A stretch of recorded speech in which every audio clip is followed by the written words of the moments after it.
cuáles son las cuestiones relevantes en el ámbito del derecho internacional respecto a la nacionalidad de las personas físicas, ¿sí? Ahora vamos a ver la nacionalidad de las personas jurídicas y de otros objetos como los buques, como las aeronaves, y tenemos una pregunta específica ahí, ¿no? ¿Qué sucede con la utilización de la bandera boliviana, por ejemplo, en el caso de los buques? ¿Ok? Muy bien, empezamos entonces. Recuerden, por favor, a los que han ingresado recién, tenemos una cuestión que definir respecto al examen, realizarlo como está programado para la siguiente semana hasta este tema, hasta el tema 12, reduciendo un tema, o postergarlo una semana más hasta y avanzar 2 temas más. Ya. Bien, vayan escribiendo sus mensajes en ese sentido y vamos participando. Al final de la clase decidiremos. Dale, José Michel, con las 6, por favor. ¿Qué pasa con la nacionalidad de las personas jurídicas? Doctor, buenos días, disculpe. No sé si sea necesario recordarle que ayer me dijo que anote que 3 compañeras estaban en la cola de participación. Sí, cierto. ¿Quiénes eran? Isabel Tejada, Inés Miriam y Judy Huayna-Paco. Súper, ok. ¿Está Isabel Tejada? Presente, doctor. Soy Isabel Tejeda. Tejeda, perfecto. Sí. Isabel Tejeda, mil disculpas. Dale, por favor, con lo que dice. Ya. Explica los datos que han de tenerse en cuenta para la nacionalidad de las personas jurídicas y otros objetos como los buques. Investiga la situación de la utilización de la bandera boliviana. ¿Será un caso de pabellones de complacencia? Los datos que han de tenerse en cuenta para la nacionalidad de las personas jurídicas son: la atribución de la nacionalidad lo determina el Estado, otorgándole de esta manera capacidad jurídica y capacidad de obrar. Esto también les permite solicitar la aplicación de la protección diplomática. También la nacionalidad de las personas jurídicas se va a ver reflejado en sus estatutos de constitución, donde se señala la nacionalidad de la sociedad que ha de poseer. Sobre los buques, estos son considerados objetos de transporte reconocidos y regulados por el derecho internacional público. Sobre el pabellón boliviano, en el caso boliviano, el uso del pabellón por parte de buques civiles y de comercio es de complacencia, porque el Estado boliviano ofrece a estos buques la posibilidad de navegar en alta mar con la bandera nacional con la finalidad de registrarse a un Estado y así estos tengan permiso de navegar, siempre en conformidad de las reglas que señalan los acuerdos o tratados marítimos existentes entre los Estados. La institución encargada de este control y registro del pabellón boliviano con relación a los buques es el Registro Internacional Boliviano de Buques. Muy bien. Eso es todo, doctor. Muy bien, Isabel, gracias. A ver, vamos a ver entonces, así como las personas físicas, ¿no?, individuales, tienen un vínculo jurídico y emotivo, afectivo con un determinado Estado que deriva, por ejemplo, en determinadas situaciones jurídicas de derecho internacional, como la protección diplomática, como, por ejemplo, determinados derechos emergentes de la nacionalidad. Las personas jurídicas también tienen esta característica, en el sentido que es el Estado bajo cuyas leyes se ha constituido y en el que tiene su sede, del cual entonces la persona jurídica va a ser nacional. Y va en ese sentido, el efecto de este reconocimiento de la nacionalidad va a ser el merecer la protección diplomática del Estado con el cual tiene el vínculo.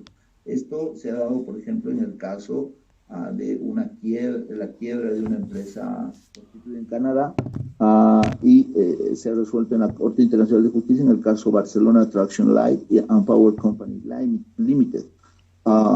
Entonces, este criterio ha merecido la categoría de nacionalidad de las personas jurídicas.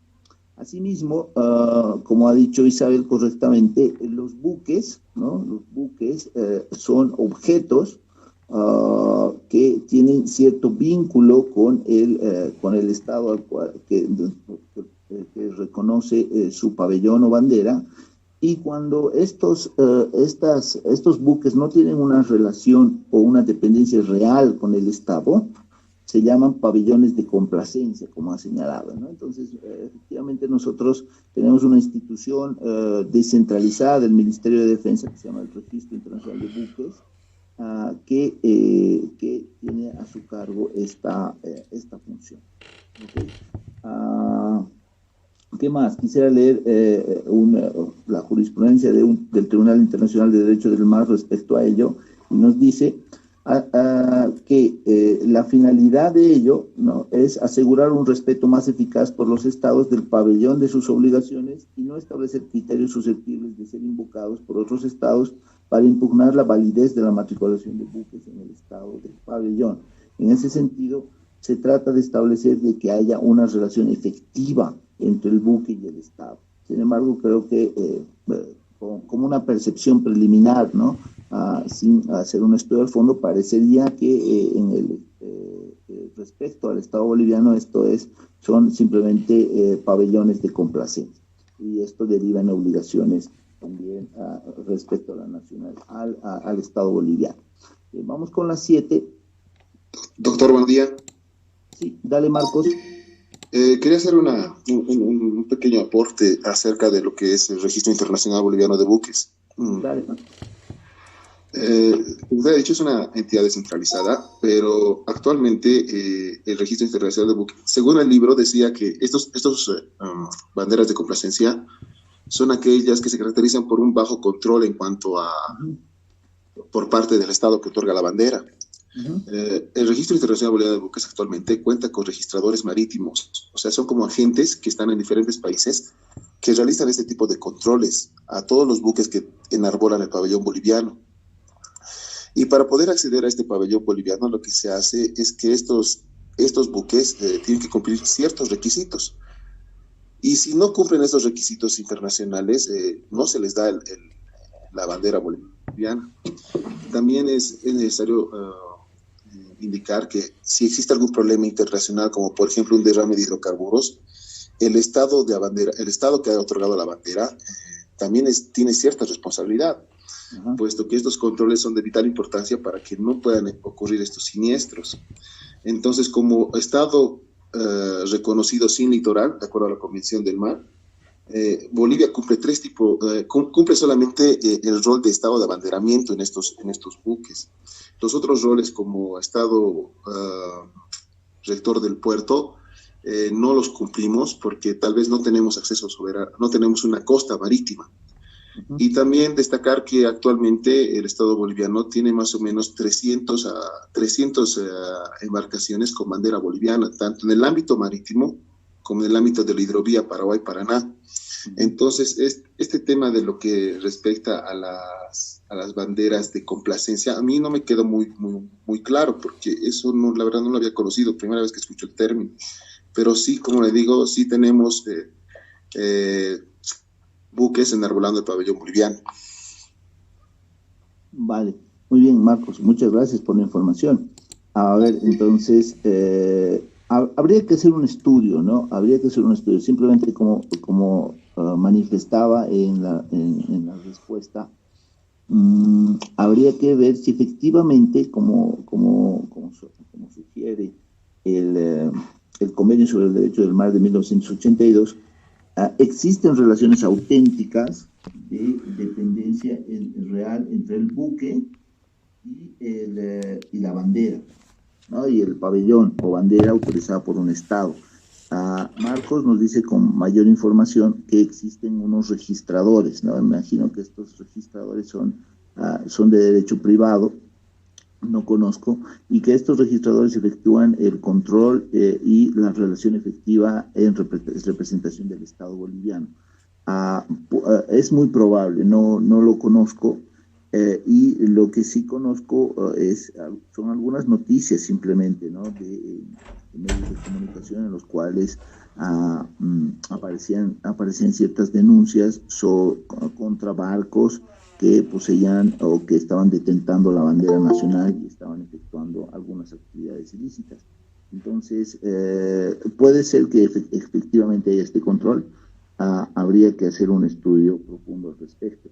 El pabellón de complacencia, según la doctrina del derecho internacional, es aquel pabellón que enarbola un buque, pero que no tiene una relación jurídica efectiva, real, con el país al que le ha otorgado este pabellón, y que simplemente se ha obtenido por cuestiones formales o procedimiento o cumplimiento de registros, pero no existe un vínculo real de control, fiscalización al respecto, ¿no? Entonces, lo dejamos simplemente como hipótesis. Seguramente habrá que realizar algún trabajo sobre las tareas de esta entidad descentralizada del RID. ¿Sí? Gracias, Marcos. Bien, vamos con, vale la participación. Vamos con la 7. Explica los principios rectores del Estatuto Internacional del Estado. Había otra persona que que mencionó Javier. Dale, por favor, Javier. ¿Quién era? Inés Miriam Torres. Ok, Inés y después Miriam. Dale. ¿Está Inés? Tal vez no se encuentra. Sí, doctor, buenos días. Buenos días. Con la 7, por favor, Inés. Explica los principios rectores del Estatuto Internacional del Estado. Entre los principios rectores del Estatuto Internacional del Estado están: en relación a la soberanía existe el principio de igualdad soberana de todos los miembros. Lo primero que expresa: el Estado no está sujeto a ningún otro poder para la adopción de sus decisiones. Y en segundo lugar, que cada Estado goza de los derechos inherentes a la plena soberanía. Esto es, que ejerce su plenitud de dichos poderes en el orden interno, como en las relaciones con los demás sujetos internacionales. Como otro principio tenemos que la soberanía en las relaciones entre Estados significa su independencia, por lo que las relaciones son entre Estados independientes. Y en tercer lugar, tenemos que rige el principio de igualdad de los Estados en el orden internacional, por lo que a todos los Estados se les atribuye iguales derechos y se les impone iguales deberes. Muy bien. Gracias, Miriam. Entonces, aquí tenemos los tres principios rectores del Estatuto Internacional del Estado. Lo mencionó correctamente Miriam: la soberanía, la independencia y la igualdad. La soberanía, como todos sabemos, es aquel libre ejercicio de su poder de autoorganización. Puede organizarse libremente, independientemente, sin que medie otro sujeto de derecho internacional público, y dado que corresponde por entero a cada Estado elegir su forma de gobierno y su sistema político, económico y social. Esto está regulado por el artículo 1 de los Pactos Internacionales de Derechos Humanos de 1966. Entonces, eso implica la soberanía, ¿no? La suma potestad, la plena potestad del Estado para adoptar sus decisiones y además poder autoorganizarse y elegir su forma de gobierno y su sistema político, económico y social. Súper importante. En el ámbito de la independencia, vamos a ver que esta independencia expresa que el Estado no está sometido jurídicamente a otro Estado, ni su orden jurídico a otro que no sea el derecho internacional. ¿Sí?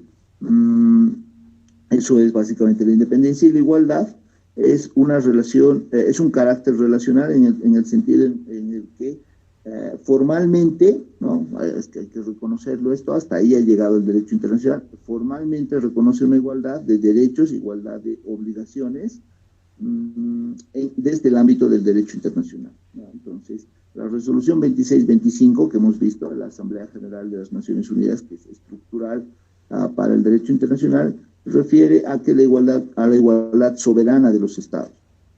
Que significa que estos son por igual miembros de la comunidad internacional, pese a las diferencias de orden económico, social, político o de otra índole. Esto ayer precisamente lo hemos visto cuestionado, ¿no? Lo hemos visto cuestionado en el sentido de que hay una igualdad formal, ya, en el sentido de que todos los estados son iguales ante el derecho internacional, pero lo que hemos visto es que existen sujetos, ciertos sujetos con determinados privilegios o competencias con un tema tan delicado como la paz internacional y la guerra internacional. Hemos visto la estructura del Consejo de Seguridad, las características de la forma de las decisiones de del Consejo de Seguridad, y esto cómo ha implicado a los fenómenos bélicos de los últimos años, ¿no? Con Estados Unidos, Rusia, oponiéndose, vetando las sanciones internacionales contra las invasiones bélicas que estos realizan. Entonces, si bien se habla de estos principios estructurales del Estatuto del Estado en el derecho internacional, estos fundamentalmente en el tema de la igualdad tienen un ámbito formal relativo. También se puede discutir sobre la soberanía y sobre la independencia, pero creo que en un menor rango. Es necesario, cuando hablamos de las etapas del derecho internacional, se habla de un derecho internacional democrático, un derecho internacional del sur, que propugna una igualdad real, ¿no? Que efectivamente haya un Estado, un país, un voto en la Asamblea General, y estos asuntos y los asuntos más relevantes se definan efectivamente en la Asamblea General y no en el Consejo de Seguridad con estos 5 miembros privilegiados permanentes. Esa es la idea, es la perspectiva del derecho internacional, por ejemplo, desde la India, desde Brasil, también con algunos profesores desde Bolivia, ¿no? Democratización democratización efectiva del derecho internacional. Bien, vamos a la pregunta 8. ¿Con quién era? Javier. Rudy, el último doctor. Rudy, con la lista de ayer, y después empezamos con la lista de Rudy Guañapaco. Dale, por favor. Con la pregunta 8, Rudy, explica en qué consiste la doble dimensión de la inmunidad de la jurisdicción de un Estado y de sus bienes ante los tribunales de otro Estado, ¿no? Tiene una inmunidad de jurisdicción un Estado y esto afecta a sus bienes. ¿Está Rudy? Si no está Rudy, pues no está. Vamos con José Michel Mamani, después en la lista tengo a John Kelvin, Lucero Cayagua, Cristel Eunice, Félix Aliaga, Blanca Evelyn. Después tengo comentarios del examen, Blanca Evelyn, otra vuelta. Ana Patricia y Michelle Villarreal nuevamente. Ok, vamos entonces con José Michel. Buenos días, doctor. Buenos días, compañeros. Buenos días. Bueno, en la pregunta 10, ¿no? ¿En qué consiste la doble dimensión de la inmunidad de la jurisdicción de un Estado y de sus bienes ante los tribunales de otro Estado? Dado que la doble función jurisdiccional comprende tanto la facultad de juzgar como de ejecutar lo juzgado, esto expresado en la Constitución española, estas inmunidades poseen una doble dimensión. De un lado, operan como un límite al ejercicio de la jurisdicción estatal, dado que los tribunales de un Estado no podrán acoger la demanda de un particular que se dirija contra un Estado extranjero. De otro, si ha existido un proceso y éste ha determinado con sentencia condenatoria de un Estado extranjero, la inmunidad impide la ejecución coercitiva de dicha decisión judicial contra los bienes de dicho Estado que se hallen en el territorio. La inmunidad de jurisdicción, entonces, y de ejecución de un Estado y de sus bienes, se basa en los principios que informan el Estatuto Internacional del Estado y el particular, en el principio de igualdad. Lo que se expresa en este aforismo, par in parem no habet imperim, aunque en la actualidad su alcance ha de matizarse, pues la restricción del ejercicio de la jurisdicción que supone la inmunidad se justifica cuando el Estado extranjero actúa como ente soberano, pero no en otros casos. Eso sería todo. Muy bien. Gracias, José Michel. Entonces, vamos a ver que los bienes del Estado no pueden ser sometidos a jurisdicción de un Estado extranjero, como regla. Y esto tiene una doble dimensión. es un límite al ejercicio de la jurisdicción estatal y además esta inmunidad impide la ejecución coercitiva contra los bienes de dicho Estado que se hallen en el territorio. Eso significa, por ejemplo, que estos bienes, ¿no? Estos bienes que tiene el Estado en un Estado extranjero, al ser titular un sujeto de derecho internacional, estos tienen cierta inmunidad para el ejercicio de la jurisdicción estatal y si los ha conocido en un proceso, estos no pueden ejecutarse, ¿no? Estos corresponden, esta inmunidad está basada, como dice José Michel, en el principio de igualdad, de una perfecta igualdad como fundamento de las inmunidades jurisdiccionales. Entonces, en ese sentido, estas inmunidades estatales están trabajadas por la Comisión de Derecho Internacional en el proyecto de artículos sobre inmunidades jurisdiccionales, que si bien todavía es un proyecto, hemos visto por ejemplo, el proyecto de los hechos internacionalmente ilícitos se aplican como costumbre internacional. Además, en América se ha elaborado el proyecto interamericano sobre la inmunidad de jurisdicción de los estados, que ha sido aprobado por el Comité Jurídico Interamericano, y en ese sentido se acepta la inmunidad de jurisdicción relativa o restringida, quedando así exentas de la inmunidad las actividades estatales dominantemente privadas o comerciales.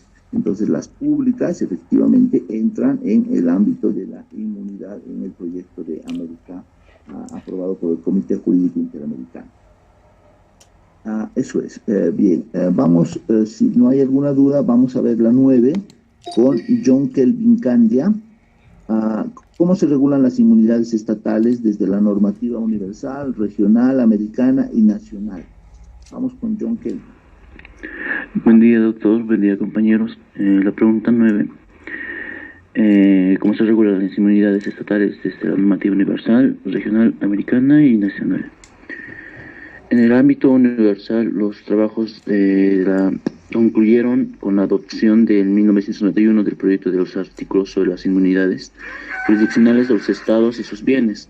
Con posteridad, se establece pues que en el 2000 un comité especial sobre las inmunidades jurisdiccionales de los estados y de sus bienes, que con base en el anterior proyecto de artículos adoptó en febrero del 2003 un informe contenido en un nuevo texto. Finalmente, pues el proceso culmina con la elaboración de un convenio sobre las inmunidades jurisdiccionales en los estados y sus bienes desde el 17 de enero de 2005. En el ámbito regional, en América, se ha elaborado un proyecto interamericano sobre las inmunidades de jurisdicción de los estados, aprobado en 1983 por el Comité Jurídico Interamericano.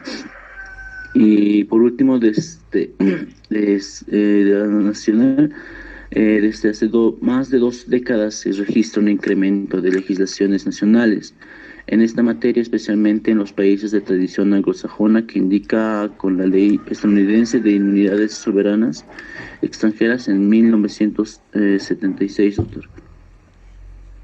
Ya, ok. ¿En Bolivia tenemos alguna ley que regule la inmunidad jurisdiccional del Estado? John Kelvin. No pude completar mi inmensa respuesta, doctor, perdón.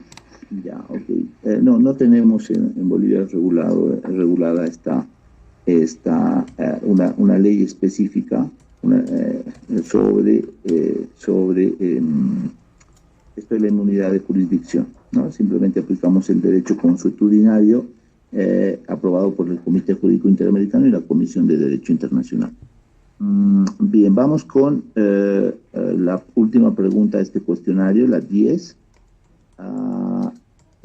con Lucero Cayagua. ¿Cuál es el tratamiento de las inmunidades jurisdiccionales en legislación y jurisprudencia boliviana? Buen día, doctor. La pregunta número 10, como decía, ¿cuál es el tratamiento de las inmunidades jurisdiccionales en la legislación y jurisprudencia boliviana? Bueno, según el texto leíamos y que mencionaba que no existe de manera exacta, no existe con propiedad una jurisprudencia sobre inmunidad e inviolabilidad diplomática. aunque sí se han presentado casos que se han acercado a este tema, a este concepto, pero los alegatos que si bien se han fundado en la inmunidad y inviolabilidad como medios de defensa, se ha tomado como orden procesal y no se ha tomado en cuenta como un fundamento a la inviolabilidad y a la inmunidad para resolver estos casos. De hecho, menciona el libro que ni siquiera puede decirse que actúe como un fundamento débil o accesorio adicional o de respaldo. Simplemente no es el fundamento que guía la decisión, doctor. Eso es lo que he podido entender. Ya, vale, sí, efectivamente en Bolivia no hemos desarrollado una normativa específica sobre inmunidades de jurisdicción y de ejecución de bienes de estados extranjeros. Sin embargo, vamos a ver que en los acuerdos sede, bueno, primero hemos aplicado como derecho consuetudinario internacional las decisiones de la Comisión de Derecho Internacional y del Comité Jurídico Interamericano.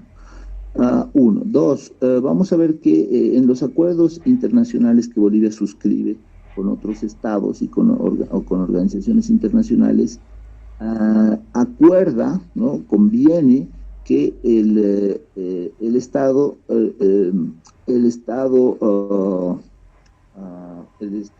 receptor, que en este caso es el Estado boliviano, se compromete a respetar la inmunidad jurisdiccional de los bienes locales, por ejemplo, de la delegación diplomática y también de las organizaciones internacionales, ¿no? Entonces, allí, mediante acuerdos internacionales, Bolivia sostiene, respeta, y no podría ser de otra manera, la inmunidad jurisdiccional de los bienes de otros estados y de organizaciones internacionales. En ese sentido, no puede, se inhibe y manifiesta su consentimiento al respecto para la protección de estos bienes, ¿sí? Entonces, como vemos, entonces no hay una norma general, pero sí hay normas específicas a través de convenios internacionales para los que Bolivia se obliga a este respeto de la inmunidad jurisdiccional. ¿Ya? Eso es. Bien, entonces con esto hemos terminado el tema 12 y avanzaríamos al tema 13. Y yo creo que estamos en condiciones también de decidir qué pasa con el examen. Habíamos programado inicialmente el examen hasta el tema 13 y podíamos darlo el día 1 y 2 de julio. En virtud del avance que tenemos ahora, incluso podríamos acabar el tema 13 y cumplir perfectamente nuestra programación. Pero les hemos consultado y vamos a ver qué es lo que se ha señalado en el curso. Brevemente. Dice... sí, por favor, buen día. Me parece posponer el examen. De acuerdo, avancemos hasta el tema 13 y del examen una semana después. Probablemente avanzaríamos hasta el 14. Serían dos temas más. O sea, sería el 13 y el 14, ¿no? Me parece bien que avancemos el examen la siguiente semana. Me parece bien avanzar el tema 13, 8 y 9. Avanzar el tema 13 por una semana más. Sí, claro, vamos a avanzar el 13 ahora y la siguiente semana, como nos damos el examen, vamos a avanzar dos temas más. Entonces, ese es el elemento que deben evaluar. Se pospone una semana, pero se incrementan los temas hasta lo que avancemos el 2 de julio. Ojo, eso es, ¿no? Entonces, vamos a ir avanzando, consideren eso, y a las 9 menos 10 decidimos aquello. A ver, vamos, entonces, nuestro siguiente tema son los órganos del Estado para las relaciones internacionales. Entonces, acá vamos a ver una mezcla entre el derecho internacional y el derecho interno. ¿Por qué? Porque vamos a ver que en virtud de la soberanía y en virtud de la independencia, como hemos señalado como principio estructural del derecho del Estado desde el derecho internacional, el Estado puede autoorganizarse, ¿no? Y en ese sentido va a establecer determinadas unidades, entidades en su organización que van a tener la potestad, la posibilidad, las atribuciones, las competencias para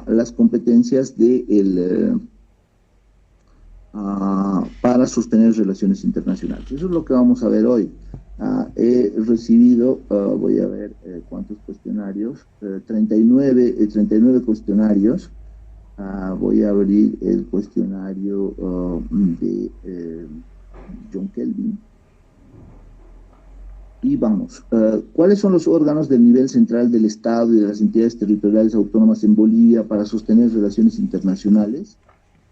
Indica las funciones principales de cada órgano, ¿no? Entonces, vamos a ver que en la organización del Estado boliviano, así como cualquier otro Estado, en virtud de que se presume que es un Estado de derecho, las facultades, las atribuciones, las competencias están determinadas en la Constitución y en la ley para cada órgano, y no pueden efectuar mayores atribuciones que las que están expresamente establecidas en la ley. En ese sentido, preguntamos cuáles son esos órganos, primero del nivel central y después de las entidades territoriales autónomas. ¿Okay? Vamos con la participación de Lucero Callagua, no, o John Kelvin Candia, ahí ya me confundí. ¿Quién participó al último? Lucero, ¿no? Hola, Javier, ¿quién participó al último? Me he distraído con eso. Creo que la compañera Lucero, doctor. Ya, perfecto. Cristel Eunice, entonces. ¿Lucero participó? Sí, doctor, participó. Ya, perfecto. Entonces, Cristel Eunice, dale por favor con la pregunta 1. Buen día, doctor. La pregunta 1. ¿Cuáles son los órganos del nivel central del Estado y de las entidades autónomas en Bolivia? Bueno, según la Ley 465 del Servicio de Relaciones Exteriores del Estado Plurinacional de Bolivia, establece que el Ministerio de Relaciones Exteriores constituye la entidad rectora de las relaciones internacionales del Estado Plurinacional que desarrolla la gestión de la política exterior para la defensa de su soberanía, independencia e intereses, mediante la aplicación de la diplomacia de los pueblos por la vida en beneficio de las y los bolivianos. En tanto, las entidades territoriales autónomas, la Ley 465, en su artículo 30, establece lo siguiente. A efectos de un adecuado y eficiente ejercicio de la competencia compartida en el nivel central del Estado, las entidades territoriales autónomas y entidades públicas que intervienen en su ejecución en el marco de sus competencias a través de sus instancias de relaciones internacionales coordinarán directamente el establecimiento de sus relaciones internacionales, así como las tareas relativas a la integridad y preservación de las fronteras del Estado, en el marco de la política exterior boliviana, con los viceministerios y direcciones generales respectivas del Ministerio de Relaciones Exteriores. Excelente. Bien, entonces, primero, muy bien citada la norma, Cristel, pero ahí vamos a iniciar con la Constitución Política del Estado. Si bien efectivamente el Ministerio de Relaciones Exteriores es el órgano del nivel central encargado de dirigir la política internacional y sostenerla, gestionarla, vamos a ver también que la Constitución atribuye la dirección de la política exterior y la suscripción de tratados internacionales y el nombramiento de servidores públicos diplomáticos y consulares de acuerdo a la ley a el presidente o presidenta del Estado Plurinacional de Bolivia. ¿Sí? El artículo 172, numeral 5, establece aquello. Entonces, el primer órgano, ¿no?, que va a efectuar estas tareas es la presidencia del Estado. ¿Sí? Obviamente el Ministerio de Relaciones Exteriores y el Ministro de Relaciones Exteriores es libremente designado por el presidente y va a seguir estas líneas, esta dirección de la política exterior que el presidente va a imponer. ¿Sí? Entonces, eso es bastante importante desde la Constitución. También es importante citar al 174 de la Constitución, esta es una novedad al respecto, que además está asumida por la ley de Relaciones Exteriores, en la cual el vicepresidente expresamente tiene las facultades de participar conjuntamente con el presidente o la presidenta del Estado en la formulación de la política exterior, así como desempeñar misiones diplomáticas. ¿Sí? Entonces, desde el nivel central, ¿quiénes dirigen esto? El presidente, ¿no? Democráticamente electo, y en su colaboración, o no dice colaboración, en una participación conjunta con el vicepresidente del Estado. Además, la Constitución le da la atribución al presidente de suscribir tratados internacionales, ¿no? Cuando hemos visto, o vamos a ver más adelante también, los tratados internacionales tienen una última fase, ¿no? Una última fase de manifestación del consentimiento cuando se tratan de tratados formales y tratados abreviados. En los formales pasa a la Asamblea, en los abreviados directamente el presidente o el canciller. Nombrar servidores públicos diplomáticos y consulares, ¿no? Cuando se nombran embajadores, cónsules, participa el presidente, y además admite funcionarios extranjeros en general. Por ejemplo, el presidente recibe las cartas poder de los embajadores o los cónsules que van a ejercer sus funciones en Bolivia. En ello puede participar conjuntamente el vicepresidente. Esto no existía en la anterior Constitución, esta facultad del vicepresidente, ¿no? Entonces se ha incorporado y habría que evaluar, por ejemplo, habría que actuar una investigación del rol del vicepresidente en esta función. Asimismo, como ya correctamente dijo Crister, hay un ministerio del nivel central del Estado encargado de direccionar las políticas internacionales o las políticas exteriores, ¿no? Es el Ministerio de Relaciones Exteriores. Asimismo, algo súper importante es que la Constitución en el catálogo de competencias ha establecido como competencia compartida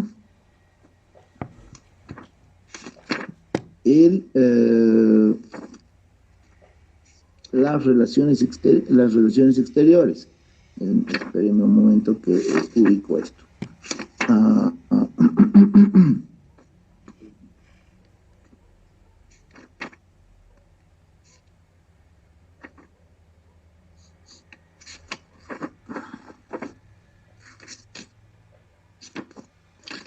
Sabemos que la competencia compartida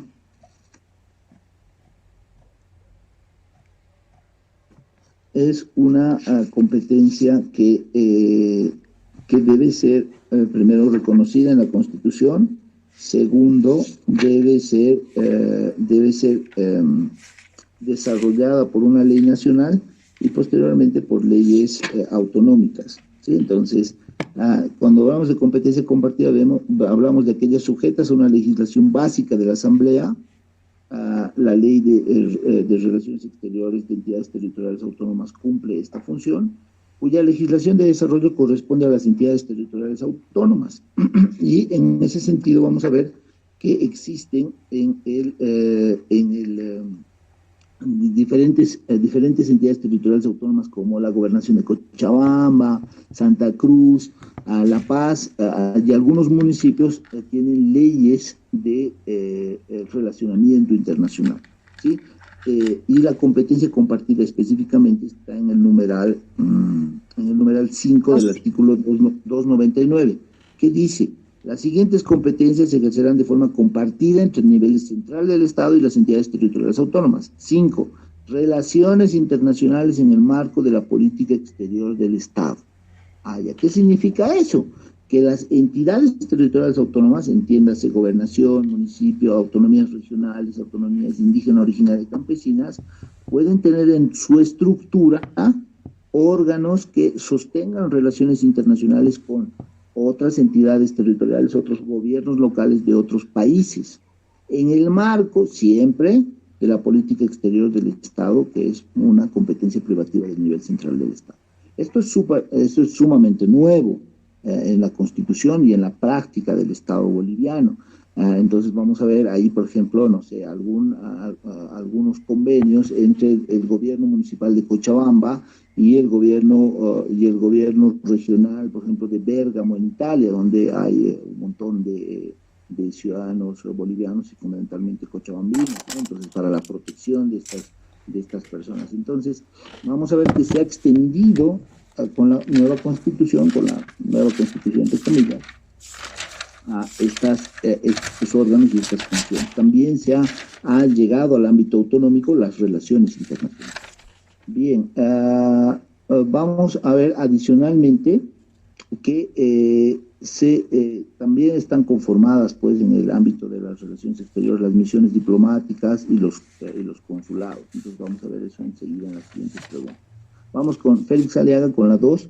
¿Cuáles son las funciones de las misiones diplomáticas, que también son parte del nivel central del Estado? Dale. Doctor. Berta, dale. Simplemente un comentario, doctor, respecto a la pregunta 1. Evidentemente, no, como decía usted en la Constitución Política, en el artículo 299, señala nuestra competencia para las organizaciones, para las territoriales, para las entidades territoriales autónomas, de acuerdo a la ley 699 en su artículo 7, donde les da las responsabilidades a estas entidades territoriales autónomas, ya sean gobiernos autónomos departamentales, municipales y hasta los regionales, ¿no? Doctor, no existe, o sea, como es novelgo, el Ministerio de Relaciones Exteriores es la instancia, digamos, rectora. No existe una coordinación, ¿no?, por parte de estos gobiernos autónomos, tanto departamentales, municipales, regionales, antes de firmar eso, por lo menos al hacer la lectura dentro de las atribuciones, todo eso, no existe una coordinación previa, porque también ellos tendrían que respetar, ¿no?, y no violar, digamos, cualquier obligación. Entonces no veo ese control por oposición, tal vez podría ser. O tal vez el nivel central del Estado sí existe, ¿no? Pero dentro de las atribuciones de los órganos territoriales no dice, ¿no?, que deberán, por ejemplo, ¿no?, coordinar, digamos, con el órgano previo a la firma de algún convenio, algo así, no veo, ¿no? Y también algo que me llamaba la atención era que podrían suscribir contratos las MAES, dice, ¿no? Pero también podrían delegarse, dice, ¿no?, esta suscripción, esta responsabilidad delegada a otra autoridad, dice, ¿no?, seguramente del mismo gobierno, ¿no?, ya sea departamental, municipal o regional. Eso también me llamaba la atención, ¿no, doctor? Porque si bien puede ser delegada esta responsabilidad, es también ante cualquier omisión es compartida también, ¿no?, esta delegación. Bueno, voy a empezar por lo último, ¿no? Efectivamente, puede delegarse aquello, y si se delega la responsabilidad, como tú dices, es compartida. La delegación está regulada en el artículo 7 de la ley 2341, que señala que las responsabilidades las atribuciones pueden ser delegadas cuando esto expresamente está autorizado por norma, y que, sin embargo, las responsabilidades no se delegan. Eso es súper importante. Entonces, el delegante es también responsable por los actos efectuados por el delegado. Eso en virtud del derecho público en general, cumpliendo las condiciones de la aprobación por la autoridad competente, la delegación por la autoridad competente y también la publicación del acto por el cual se delega. Eso es bien importante. Ahora, en el ámbito de la coordinación, primero, desde la Constitución ya existe una instrucción, ¿no?, y además un principio en la ley 699, que es la ley básica de relacionamiento internacional de las entidades territoriales autónomas, que es del 1 de junio del 2015.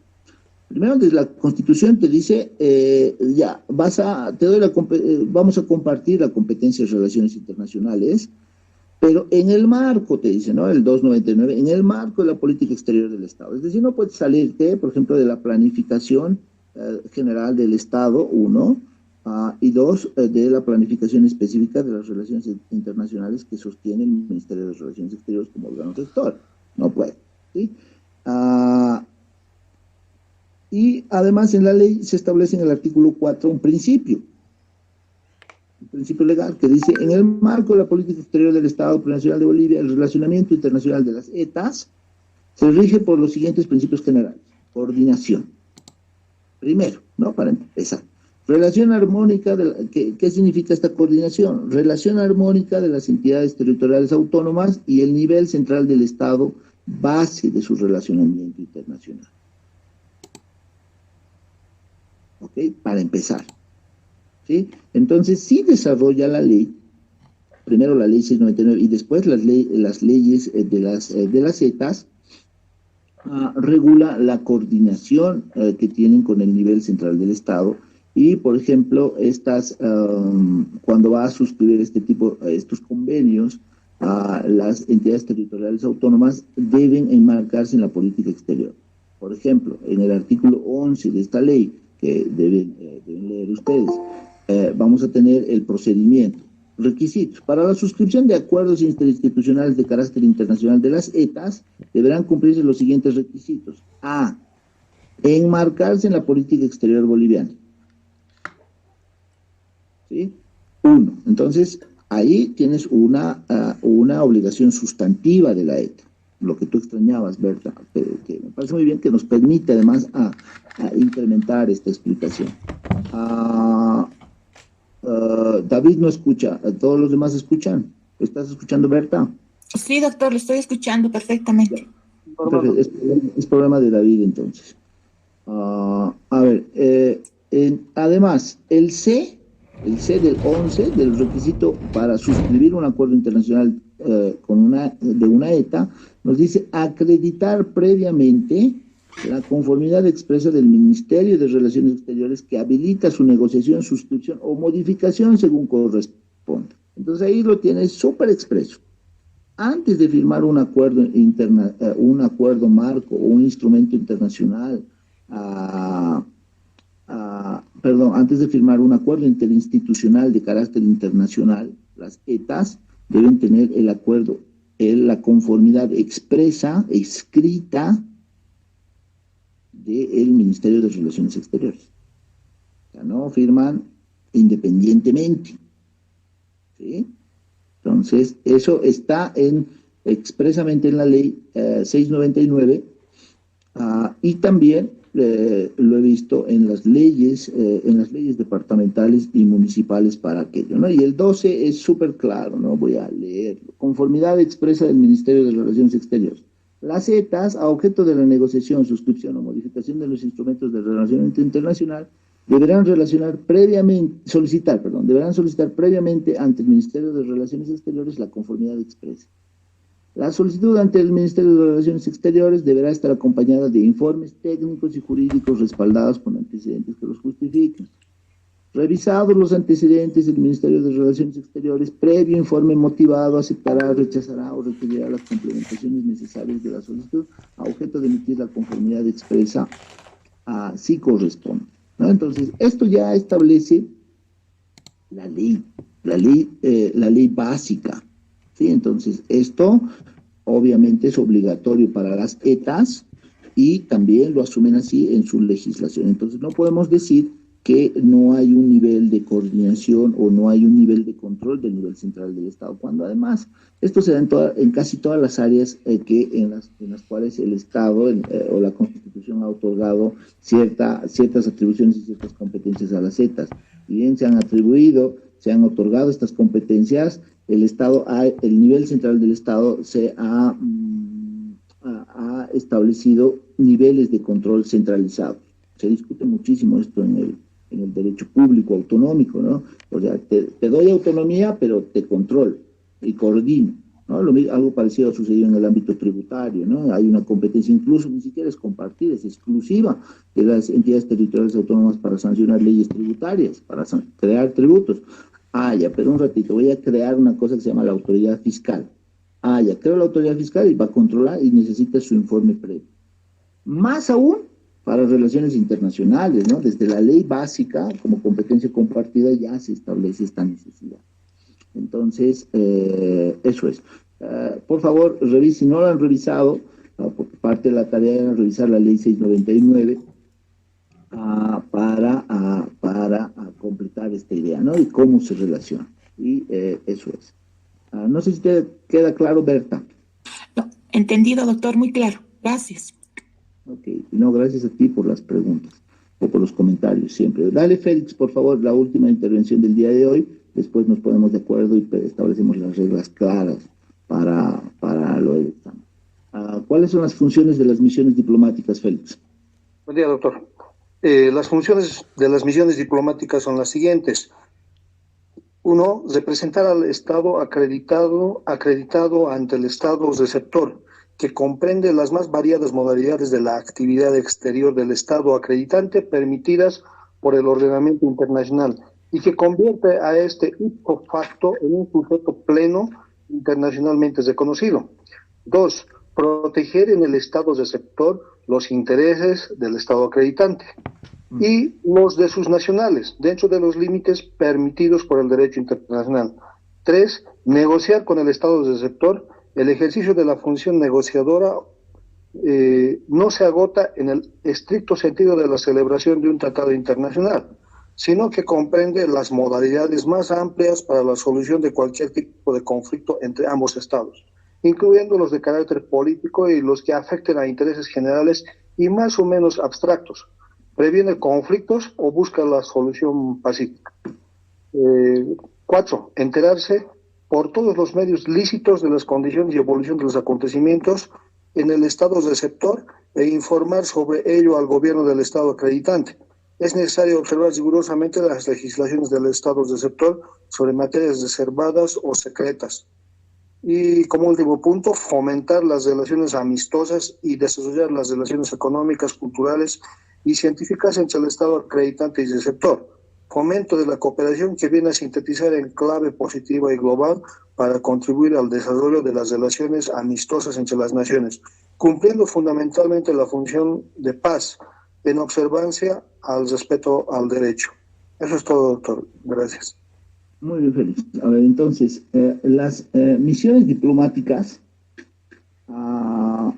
están regladas, están establecidas por la codificación del Convenio de Viena de 1961 y establece las funciones de ellas, ¿no? Vamos a ver que esta codificación de 1961 ha recogido toda la práctica del derecho internacional consuetudinario y ha establecido que existe un vínculo fundamental de relacionamiento internacional entre un Estado y otro, que son por su amplitud, por su contenido, por su permanencia, que son las misiones diplomáticas, ¿no? Que está conformado por personal altamente especializado y que tiene las facultades, funciones de representar al Estado acreditante ante el Estado receptor. Entonces, aquí tenemos dos términos, ¿no? Estado acreditante, el Estado que está remitiendo, que está autorizando esta misión diplomática en un país extranjero, que está mandando a esta misión diplomática a un país extranjero, y el Estado receptor, que es aquel en el cual en el ámbito de su territorio, de su marco geográfico, está recibiendo una representación o una misión diplomática que va a proteger los intereses, va a negociar, va a fomentar las relaciones internacionales entre el Estado acreditante y el Estado receptor. Súper importante. La representación es del más alto nivel, ¿no? En el sentido de que no tiene limitaciones, fundamentalmente es una representación política, económica, social, cultural, y que pues va a actuar a nombre del Estado acreditante. Segundo, protege en el Estado receptor los intereses del Estado acreditante y de sus nacionales en los límites permitidos por el derecho internacional. Ya hemos visto la protección diplomática, ya la puede efectuar la misión diplomática, por ejemplo, ¿no? Tiene esa obligación. ¿Quién lo va a hacer? La misión diplomática. Y además negocia con el Estado receptor, por ejemplo, tratados internacionales, convenios, interpretaciones de tratados internacionales. Es el órgano encargado de cada Estado para gestionar estas actividades. También informa, ¿no? Se entera primero por medios lícitos los acontecimientos sucedidos en el Estado receptor e informa al Estado acreditante, ¿no?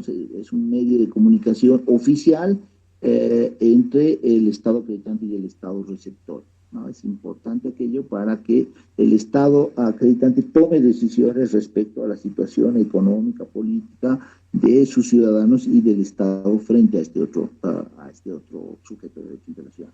Finalmente, el Convenio de Viena dice fomentar las relaciones amistosas y desarrollar las relaciones económicas, culturales y científicas entre los estados, ¿no? Fomenta este tipo de relaciones para que se incrementen las relaciones de amistad entre los dos estados, ¿no? Entonces, en todo este ámbito se habla de la diplomacia, ¿no? De actividades diplomáticas o paradiplomáticas, en el sentido de que va a intentarse mejorar la relación política, económica, social entre estos dos estados. Entonces, es muy relevante para el derecho internacional estas misiones diplomáticas y para la protección de los intereses del Estado, fundamentalmente, y de los nacionales que viven en el Estado receptor. Bien, vamos a quedar acá.